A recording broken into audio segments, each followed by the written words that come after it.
kami dari kumpulan 8 iaitu Cookies Enterprise. Kami menjalankan perniagaan produk cookies by Monster. Kami menjalankan perniagaan menjual makanan iaitu produk Monster.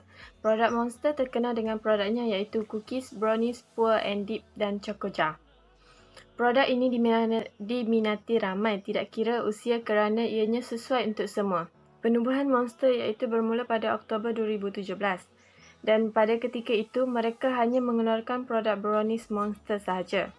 Pada tahun 2018, mereka mula mengeluarkan produk-produk lain yang berasaskan coklat. Secara terperinci mengenai produk-produk mereka ialah brownies Monster merupakan produk utama yang dihasilkan dari tahun 2017. Ini merupakan struktur organisasi syarikat kami, di mana pengurus kami iaitu Muhammad Nur Azim bin Muhammad Zamri. Beliau bertanggungjawab untuk memastikan objektif organisasi dicapai, merancang keperluan dan kewangan dalam organisasi, dan beliau juga bertanggungjawab untuk membuat keputusan untuk menyelesaikan masalah yang dihadapi. Penolong pengurusan kami iaitu Muhammad Nasriza bin Abdul Manaf. Beliau bertanggungjawab dalam melaksanakan strategi jualan produk dan beliau menetapkan objektif, jadual dan tugasan dalam memenuhi keperluan syarikat. Beliau juga menggantikan pengurus sekiranya pengurus tiada di syarikat. Setiausaha iaitu Nur Adilah binti Muhammad Ghazali. Beliau bertanggungjawab dalam merekod dan menyediakan maklumat syarikat dan serta membantu tugasan khidmat pelanggan. Akaunten kami iaitu Siti Nabilah binti Muhammad Nur. Beliau bertanggungjawab merekodkan setiap urus niaga yang berlaku dan beliau membuat keputusan belanjawan bagi mengekalkan modal yang dikeluarkan. Pegawai pemasaran kami iaitu Intan Alia Nabila binti Muhammad Rahaizi dan Agneta. Mereka berdua memastikan kehendak dan keperluan pelanggan. Mereka juga bertanggungjawab untuk memasarkan produk dan perkhidmatan yang dijual. Dan mereka juga memberikan idea untuk produk dan perkhidmatan yang baru untuk memenuhi kehendak pelanggan. Dan akhir sekali jurujual kami iaitu Yusuf, Ahmad Ashraf Rafi'i, Nur Syakira dan Nur Erna Jaslia. Mereka bertanggungjawab dalam mengatur strategi kewangan perniagaan. Ringkasan eksekutif. Perniagaan ini merupakan satu perniagaan produk makanan yang terkenal iaitu Monster, di mana Monster ini mempunyai banyak produk yang dikeluarkan seperti cookies, brownies, puer and dip dan chocoja. Kami memilih perniagaan ini kerana ianya bersesuaian untuk dimakan oleh semua orang, memandangkan target perniagaan kami ini ialah kepada semua orang di seluruh Malaysia. Perniagaan Monster ini mula beroperasi pada tahun 2017 di mana hanya brownies sahaja yang dikeluarkan pada waktu itu dan ia dikembangkan sehingga sekarang dengan menambahkan pelbagai lagi variasi makanan di bawah produk Monster. Kami telah membahagikan tugas kepada semua ahli kumpulan kami dengan memberikan jawatan masing-masing bagi melancarkan urusan perniagaan ini. Antara jawatan yang diberikan ialah pengurus, penolong pengurus, setiausaha, akaunten, ketua pemasaran, penolong pemasaran dan jurujual. Di samping melancarkan urusan perniagaan ini, kami juga dapat menambahkan pengetahuan tentang ilmu perniagaan. Kami bekerjasama dalam mengendalikan permasalahan yang timbul sepanjang menguruskan perniagaan ini. Jenis perniagaan yang kami lakukan ini berbentuk perkhidmatan periklanan dan penghantaran secara pos ke seluruh Malaysia menggunakan sistem penghantaran seperti pos laju dan GNT. Kaedah ini memudahkan urusan perniagaan kami memandangkan kami hanya perlu mengambil tempahan dan melakukan penghantaran secara pos. Kaedah ini juga menjimatkan masa kami dari segi penghantaran. Kami memilih produk Monster ini kerana ia bersesuaian dengan kemampuan kami sama ada dari segi modal maupun komitmen lain yang perlu diberikan untuk melancarkan perniagaan ini. Produk ini memerlukan modal yang tidak begitu banyak dan ia amat sesuai untuk kami sebagai seorang pelajar. Produk Monster juga menawarkan harga yang berpatutan dan sesuai dengan semua orang. Latar belakang perniagaan.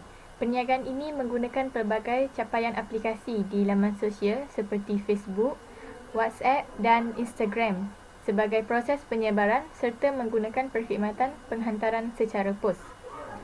Objektif perniagaan ini ialah: yang pertama, menguasai ilmu dan mengasah kemahiran seorang usahawan. Yang kedua, memperoleh lebih pengalaman dalam bidang keusahawanan. Dan yang ketiga, menawarkan produk pada harga yang berpatutan. Matlamat perniagaan ini pula ialah menyediakan perkhidmatan penghantaran produk Monster yang terbaik bagi memuaskan hati pelanggan dengan penghantaran yang cepat. Seterusnya, menawarkan harga yang berpatutan dan bersesuaian dengan kemampuan semua orang. Seterusnya, saya akan menerangkan mengenai rancangan pemasaran. Melalui rancangan pemasaran, saya akan memfokuskan kepada kumpulan sasaran dan strategi pemasaran.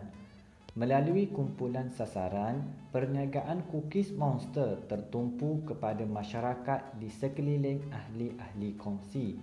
Didapati, ahli-ahli kongsi mempunyai ramai saudara mara, jiran-jiran tetangga, kenal-kenalan yang rapat maupun jauh.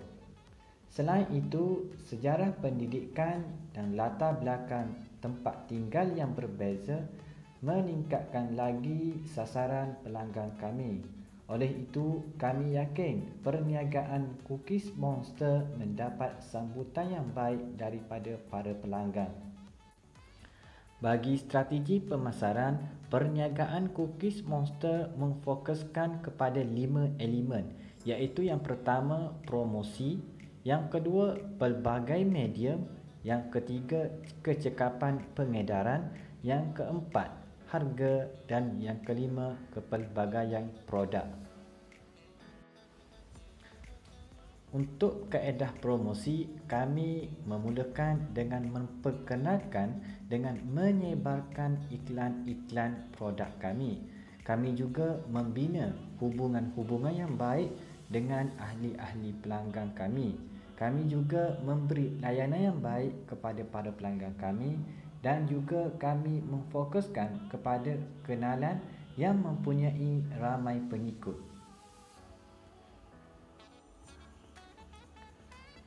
Bagi medium, kami memfokuskan kepada 3, iaitu Facebook page, Instagram dan website. Melalui ketiga-tiga medium ini, kami dapat mengukuhkan perniagaan kami dan meyakinkan kepada para pelanggan kami tentang wujudnya perniagaan Cookies Monster ini. Bagi kaedah pengedaran, kami memilih 2, iaitu melalui kurier, iaitu pos, dan cash on delivery, iaitu COD. Melalui pos, kami memilih agensi JNT sebagai kurier kami.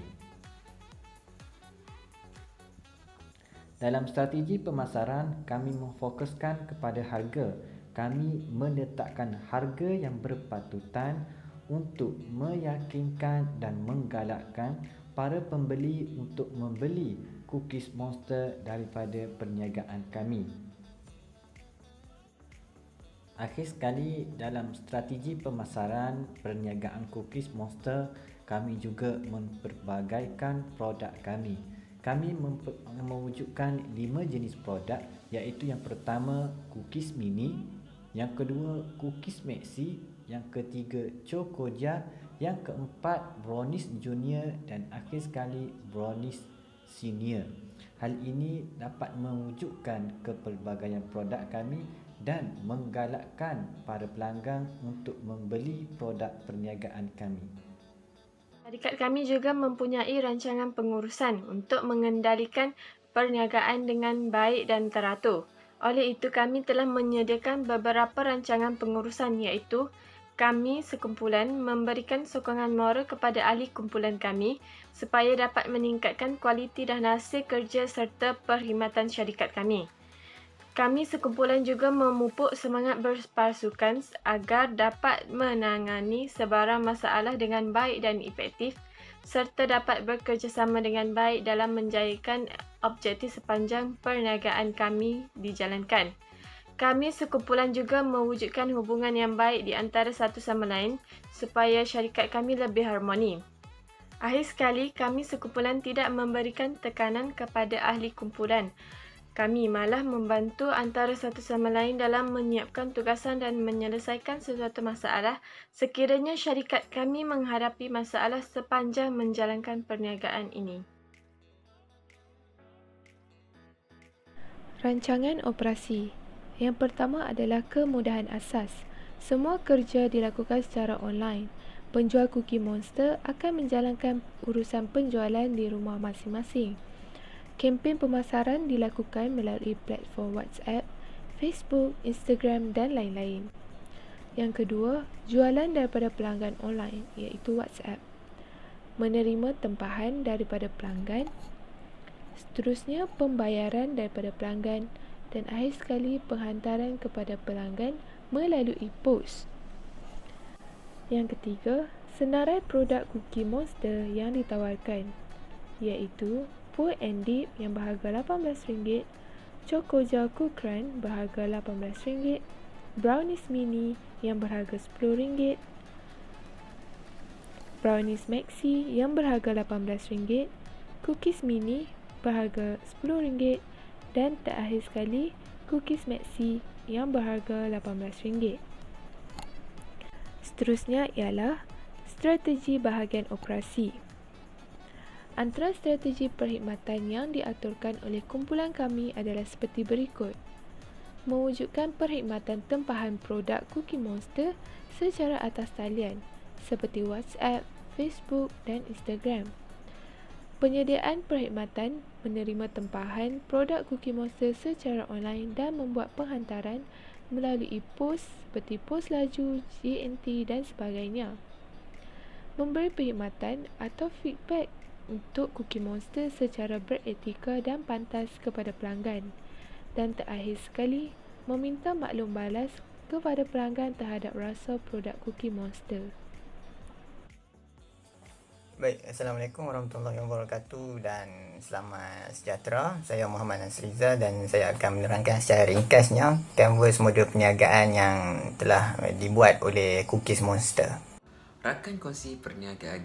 Yang pertama ialah dapat menyokong idea bersama. Hal sebegini ialah dapat meyakinkan orang lain yang idea niaga dibincangkan itu bernas. Hal tersebut semestinya akan ada salah seorang rakan akan kemukakan setiap idea yang masuk akal bagi memastikan setiap idea akan dipersetujui ramai. Yang kedua ialah kongsikan risiko. Setiap risiko akan menjadi ringan jika mempunyai rakan niaga yang bertanggungjawab. Segala kerosakan barang dalam perniagaan dapat diuruskan dengan tanpa mengeluarkan bekalan duit yang banyak. Pembahagian ini dalam kerugian juga dapat diperlakukan secara adil. Yang ketiga ialah mengkombinasikan sumber dan ilmu. Kelebihan mempunyai rakan niaga akan dapat menerima sumber maklumat dan target yang besar. Ia juga akan mempunyai tenaga kerja yang ramai dan sumber kemahiran akan menjadi banyak. Pemikiran dalam perkongsian perniagaan akan menjadi luas dan dapat menjayakan idea niaga dengan lebih mudah. Yang keempat ialah dapat kongsi kegembiraan dan kesusahan. Hal tersebut ialah sama-sama dapat merasai bebanan ketika melakukan perniagaan. Jika mempunyai masalah yang timbul, semestinya akan dibantu bersama untuk menyelesaikan semua masalah dengan mudah. Perkongsian bebanan ini akan hadirnya kegembiraan setelah selesai semua masalah yang besar maupun kecil. Kepuasan dalam menjayakan kerumitan yang melanda akan menghasilkan kejayaan yang berlipat ganda. Yang kelima ialah ada pengganti. Dengan adanya rakan kongsi, perniagaan tetap akan berjalan walaupun di antara ahli ditimpa sakit atau masalah lain. Hal ini juga boleh mengambil alih kerja yang perlu diselesaikan secepat yang mungkin. Yang keenam ialah pergerakan lebih pantas. Mempunyai rakan niaga yang ramai dapat bergerak dengan lebih pantas berbanding berseorangan. Justru dapat menguruskan dan berbincang segala urusan yang penting dengan sistematik. Yang ketujuh ialah motivasi yang lebih tinggi. Sumber inspirasi yang tercetus dari rakan-rakan kongsi adalah lebih tinggi dan mempunyai maklumat ataupun manfaat yang berkesan. Hal ini bermaksud seperti terasa untuk segera tercapai maklumat yang diimpikan bersama. Anda juga dapat melihat perspektif yang lebih baik bila ada rakan kongsi. Yang ke-8 ialah lebih mudah mendapatkan suntikan dana. Dengan adanya rakan kongsi lebih meyakinkan pemodal untuk bersetuju memberi dana. Melabur dalam ada niaga yang diuruskan oleh lebih dari seorang usahawan adalah lebih selamat. Pelabur akan yakin jika lebih dari seorang usahawan kerana jarang idea yang tidak bernas apabila dikemukakan bersama. Key activity, di mana permulaan satu produk perlu dibuat dengan pembelian barang seperti butter, tepung, menjering, gula, telur, coklat dan lain-lain. Yang kedua ialah kegiatan perbuatan cookies. Yang ketiga ialah mempromosikan produk cookies secara offline dan online dalam Instagram, Facebook, WhatsApp dan platform lain. Yang keempat pula, kegiatan pengiriman produk kepada konsumen. Yang kelima ialah membuat penelitian dan perkembangan produk dari semasa ke semasa. Baik, sebelum kita mengetahui apa yang telah diutarakan oleh Cookies Monster bagi bahagian Canvas model perniagaan ini, kita mesti mengetahui apakah Canvas model perniagaan itu sendiri. Baik, ia merupakan sebuah plan yang bagi perjalanan sebuah operasi perniagaan, mengenal pasti sumber pendapatan serta sasaran pelanggan dan kos. Model ini amat membantu saya serta rakan-rakan bagi yang merupakan pihak dalaman serta pihak luar untuk memahami sifat perniagaan ini secara penuh dan holistik. Baik, Canvas ini pertama kali digunakan iaitu pada tahun 2005 oleh pengasasnya sendiri iaitu Alexander Osterwalder. Baik, seperti yang ditunjukkan di dalam slide, ini merupakan business model Canvas atau Canvas model perniagaan yang telah disediakan oleh The Cookies Monster bagi pihak kami sendiri. Setiap segmentasi yang dibuat ialah mengikut piawaian yang ditetapkan oleh founder itu sendiri. Baik, yang pertamanya ialah customer segment, iaitu segmen pelanggan. Segmen pelanggan, kami telah menyenaraikan 3 segmen pelanggan, iaitu yang pertamanya pengguna internet selaku perniagaan yang beroperasi secara hampir sepenuhnya secara online. Pengguna internet merupakan target utama kami. Baik, yang keduanya ialah keluarga dan yang ketiganya ialah remaja dan kanak-kanak. Baik, yang keduanya ialah value proportion atau lebih dikenali dalam bahasa Malaysianya iaitu tawaran nilai. Tawaran nilai yang pertama ialah harga yang berpatutan. Jika dibandingkan harga produk kami iaitu harga produk Cookies Monster dengan produk lain yang sama jenis dengan produk kami, harga produk kami pastinya di bawah purata semua produk. Kerana hampir semua produk berharga RM15, manakala produk kami hanya berharga RM10. Yang keduanya, perkhidmatan perhantaran cookies, menyediakan perkhidmatan perhantaran sehingga ke rumah. Dan yang terakhir, pembungkusan produk yang menarik, terutama yang berbentuk minimalis dan menarik perhatian orang ramai. Baik, yang seterusnya ialah customer relationship, iaitu perhubungan dengan pelanggan. Yang pertamanya, pelanggan sebagai sumber, iaitu dengan mengetahui bisnes melalui promosi yang daripada pelbagai sumber platform sama ada online dan juga offline. Seterusnya ialah kesetiaan, dengan menawarkan promosi yang baik dan tidak dapat ditolak. Kami secara tidak langsung menghargai pelanggan-pelanggan yang telah membeli produk kami. Seterusnya ialah tambahan jualan, iaitu dengan menawarkan peluang pekerjaan sebagai stokis. Seterusnya ialah channel, iaitu saluran. Yang pertamanya ialah e-commerce, keduanya website dan yang ketiganya ialah social media yang terdiri daripada WhatsApp, Instagram, Telegram dan juga Facebook. Yang seterusnya kita pergi kepada key resources, iaitu sumber utama. Sumber utama kami iaitu antara kami punya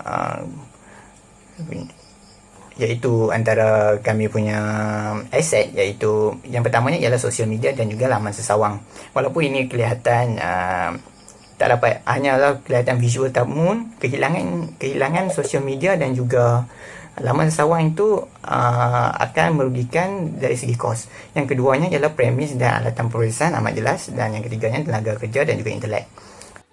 Baik, seterusnya ialah key activity, iaitu aktiviti utama. Yang pertamanya ialah pembelian bahan, yang kedua kegiatan pembuatan cookies, yang ketiga mempromosikan produk secara online dan offline, yang keempat penghantaran produk kepada konsumer, dan yang kelima penelitian dan pengembangan produk, iaitu R&D. Seterusnya kita pergi kepada key partner, iaitu teman perniagaan. Yang pertamanya mereka berfungsi sebagai sistem penyokong idea untuk syarikat kami. Yang keduanya untuk berkongsi risiko, yang ketiganya mengisi kegembiraan dan kesusahan, empat sebagai pengganti, dan yang kelima pergerakan yang lebih pantas. Seterusnya kita beralih kepada cost structure. Cost structure, kami mempunyai 3 cost utama, iaitu pertamanya cost produk, yang kedua cost pengiklanan, dan yang ketiga cost penghantaran. Assalamualaikum warahmatullahi wabarakatuh. Nama saya Yusuf Ivantoro. Saya akan meneruskan bahagian yang seterusnya, yaitu rancangan keuangan. Sebelum kita mengetahui rancangan keuangan dari Cookies Monster, kita harus mengetahui apa itu rancangan keuangan. Jadi saya akan menjelaskan apa itu rancangan keuangan. Rancangan keuangan ialah satu plan yang menggariskan usaha yang melibatkan disiplin-disiplin tertentu untuk mengurus dengan baik sumber-sumber pendapatan, aset, dan hutang supaya setiap pembelanjaan yang dibuat mendatangkan faedah yang optimal. Di slide selanjutnya kita boleh lihat yaitu sumber keuangan. Sumber keuangan dana yang diperoleh ialah melalui kutipan secara perkongsian. Seramai 10 orang ahli di dalam satu kumpulan telah menjalankan perniagaan cookies seperti yang ditetapkan. Jadwal di slide ini menunjukkan maklumat ahli, unit, produk, dan nilai yang disumbangkan.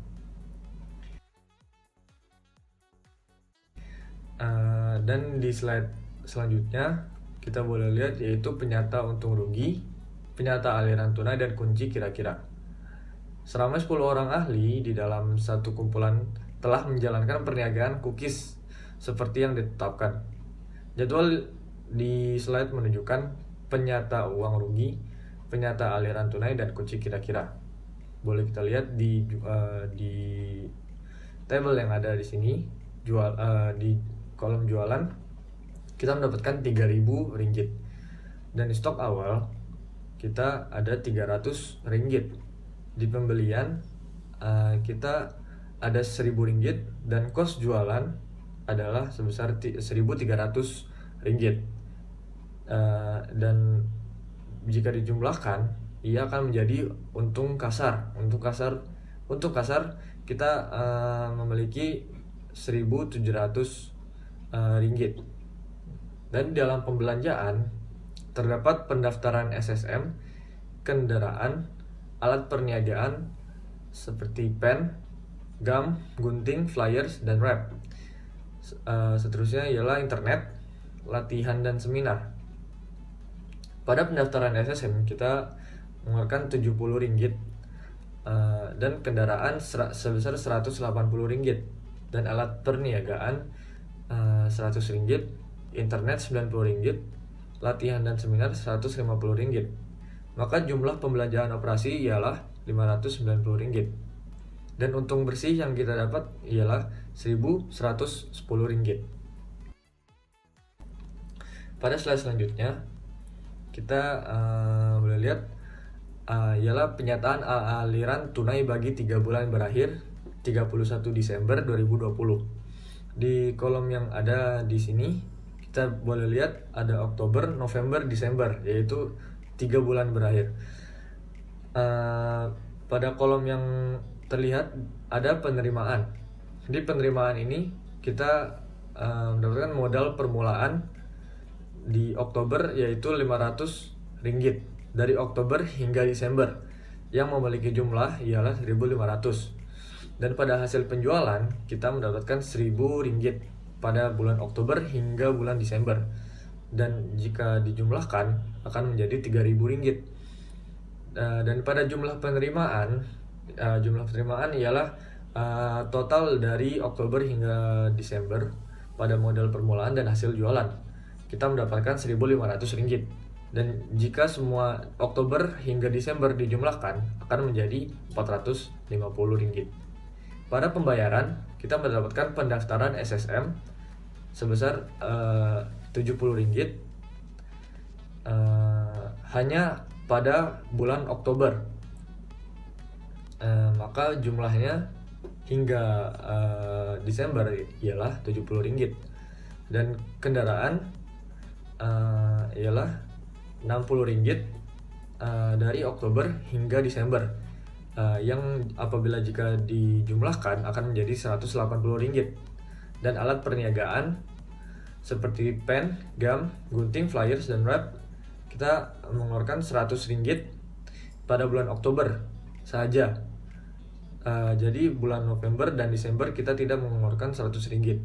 Maka jumlah dari ketiga bulan tersebut ialah Rp100.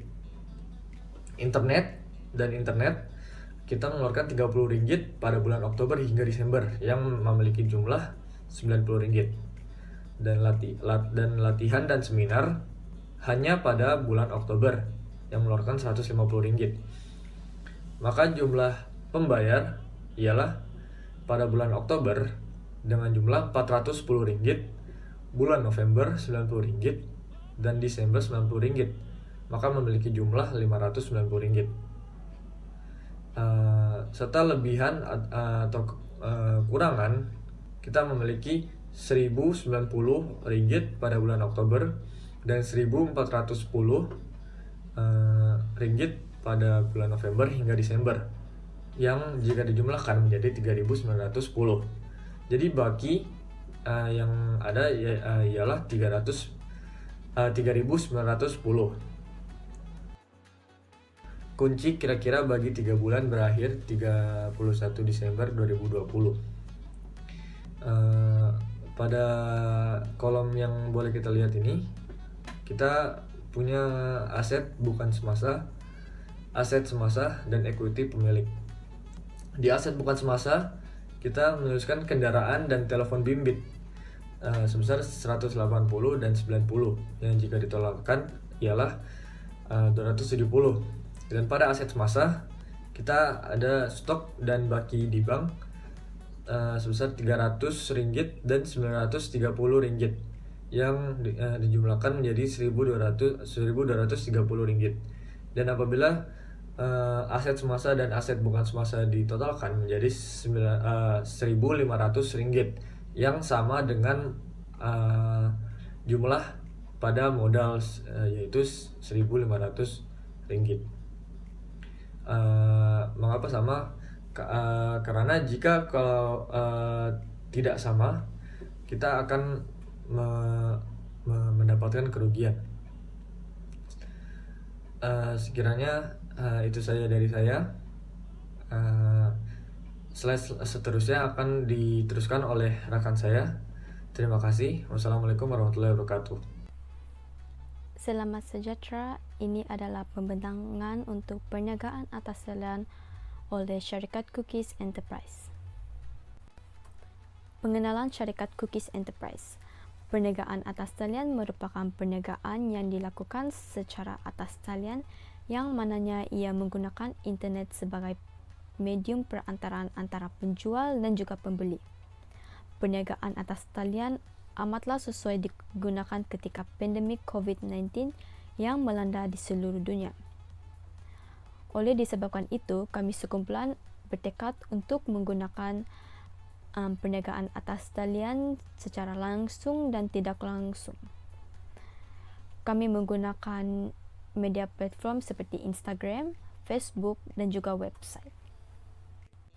Ini adalah antara 3 halaman utama media sosial yang kami gunakan, yaitu Instagram, Facebook, dan juga website. Contoh halaman media sosial yang telah dibangunkan kami untuk mencari pelanggan. Instagram, Facebook, dan juga website ini kami sertakan dengan gambar produk kami agar pelanggan lebih tahu akan produk yang akan kami jual. Selain itu juga kami akan juga sertakan harga dan juga promosi untuk produk yang kami jual. Selain itu, kami juga akan memasukkan maklumat perniagaan kami seperti email dan juga nombor telefon. Di halaman Facebook kami, pelanggan boleh menjejak kami melalui Messenger untuk mengetahui dengan lebih lanjut tentang produk yang akan kami jual ini. Manakala bagi Instagram, pelanggan boleh terus DM kami untuk mengetahui produk dan juga harga bagi setiap produk yang kami jual. Ini merupakan promosi produk di atas Instagram dan Facebook yang telah kami lakukan melalui hard sale. Dalam hard sale tersebut, kami akan membuat teaser tentang produk yang akan kami jual di kemudian hari. Dengan menggunakan cara ini, pelanggan akan berasa lebih teruja dan rasa ingin tahu akan produk yang kami jual ini. Ini adalah merupakan business insight di Facebook dan juga Instagram kami. Business insight ini digunakan untuk mengkaji berapa capaian yang telah kami terima melalui produk yang telah kami post di Facebook dan juga Instagram kami. Akhir sekali, cabaran dan halangan mengendalikan perniagaan atas talian. Yang pertamanya adalah masalah mengendalikan media sosial. Kekurangan masa untuk membuat pemasaran di Facebook dan Instagram. Kebanyakan yang menjalankan perniagaan atas talian ini merupakan pelajar, sesetengah daripada mereka kekurangan masa untuk mengendalikan laman sosial untuk mempromosikan produk dan barangan perniagaan mereka. Yang seterusnya adalah meraih kepercayaan dan keyakinan pelanggan. Terdapat segelintir pelanggan yang masih beranggapan bahawa mereka akan ditipu oleh peniaga di atas pertalian. Oleh itu, para peniaga atas talian sukar untuk meraih kepercayaan dan keyakinan pelanggan untuk membeli produk maupun barangan yang dijual mereka. Seterusnya adalah cabaran kewangan. Sesetengah peniaga atas talian mengambil keputusan untuk berniaga di atas talian secara sepenuh masa. Ini menyebabkan mereka mengalami masalah kewangan. Hal ini merangkumi perkara-perkara seperti masalah modal, masalah aliran tunai, cash flow, masalah budget, masalah bayaran masuk dan juga masalah pengurusan akaun.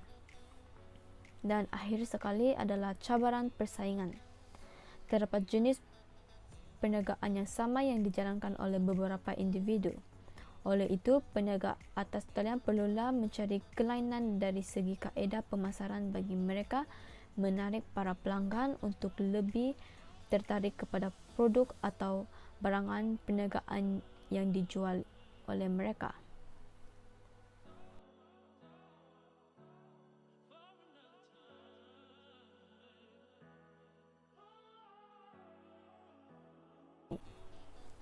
Akhir sekali, cabaran dan halangan mengendalikan perniagaan atas talian. Yang pertamanya adalah masalah mengendalikan media sosial. Kekurangan masa untuk membuat pemasaran di Facebook dan Instagram. Kebanyakan yang menjalankan perniagaan atas talian ini merupakan pelajar, sesetengah daripada mereka kekurangan masa untuk mengendalikan laman sosial untuk mempromosikan produk dan barangan perniagaan mereka. Yang seterusnya adalah meraih kepercayaan dan keyakinan pelanggan. Terdapat segelintir pelanggan yang masih beranggapan bahawa mereka akan ditipu oleh peniaga di atas pertalian. Oleh itu, para peniaga atas talian sukar untuk meraih kepercayaan dan keyakinan pelanggan untuk membeli produk maupun barangan yang dijual mereka. Seterusnya adalah cabaran kewangan. Sesetengah peniaga atas talian mengambil keputusan untuk berniaga di atas talian secara sepenuh masa. Ini menyebabkan mereka mengalami masalah kewangan. Hal ini merangkumi perkara-perkara seperti masalah modal, masalah aliran tunai, cash flow, masalah budget, masalah bayaran masuk dan juga masalah pengurusan akaun. Dan akhir sekali adalah cabaran persaingan. Terdapat jenis perniagaan yang sama yang dijalankan oleh beberapa individu. Oleh itu, peniaga atas talian perlulah mencari kelainan dari segi kaedah pemasaran bagi mereka menarik para pelanggan untuk lebih tertarik kepada produk atau barangan perniagaan yang dijual oleh mereka. Secara kesimpulannya, merujuk pada perancangan dan unjuran pendapatan yang dilakukan, perniagaan ini kami sangat yakin akan mendatangkan keuntungan pada masa kini dan masa akan datang. Perniagaan ini telah melakukan perancangan secara sistematik agar perniagaan cookies ini berjalan dengan lancar. Oleh itu, perniagaan cookies ini amatlah berharap agar perniagaan ini akan lebih maju dan mampu berkembang dengan lebih pada masa akan datang. Dengan perancangan perniagaan, syarikat kami berharap agar perniagaan yang dijalankan mengikut apa yang dirancang dan berharap produk ini, iaitu produk cookies ini, akan dikenali dengan lebih meluas pada masa akan datang. Di samping itu, dengan perancangan perniagaan ini, kami ingin memastikan bahawa produk dan juga bahan serta perkhidmatan yang disediakan oleh pihak kami memuaskan hati pelanggan dan juga cita rasa pelanggan itu sendiri. Sekadar itu saja untuk RP kami. Sekian, terima kasih.